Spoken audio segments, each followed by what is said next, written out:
सबैमा ओम र ओम ओम।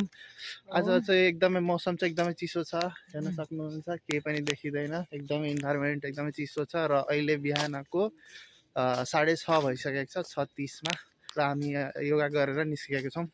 र आज चाहिँ मेरो मामु चाहिँ हुनुहुन्छ मसँगै। र मामुले चाहिँ मुद्राहरूको बारेमा भन्दै हुनुहुन्थ्यो। त्यसैले मैले कतिवटा मुद्रा हामीले युज गरेका छौँ। अहिले दुईटा कुन कुन हो? ध्यान या ज्ञान मुद्रा एउटा। ध्यान मुद्रा चाहिँ कुन हो र ज्ञान मुद्रा चाहिँ कुन हो? देखाइदिनु। मोटो औँला र चोर औँला, यो ध्यान र ज्ञान मुद्रा यस्तो गर्नुपर्छ।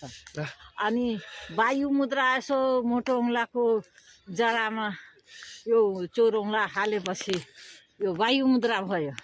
सो गाइज, यो भयो ज्ञान मुद्रा कन्सन्ट्रेसनको लागि। यदि तपाईँलाई कन्सन्ट्रेसन हुँदैन र बिहानै केही ध्यान गर्नुहुन्छ भने यो ध्यान मुद्रामा बसेर कन्सन्ट्रेसनको पावर बढाउन सक्नुहुन्छ, मेमोरी पावर पनि बढाउन सक्नुहुन्छ।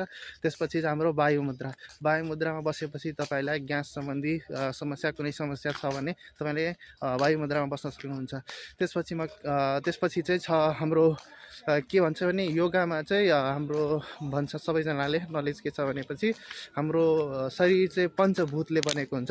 पञ्चभूतमा के पर्छ? पञ्चभूतमा के पर्छ? अग्नि, वायु, आकाश, पृथ्वी र जल। यो बलले चाहिँ हाम्रो शरीर बन्छ। र यो सबैको पोइन्ट चाहिँ हाम्रो हातमा हुन्छ।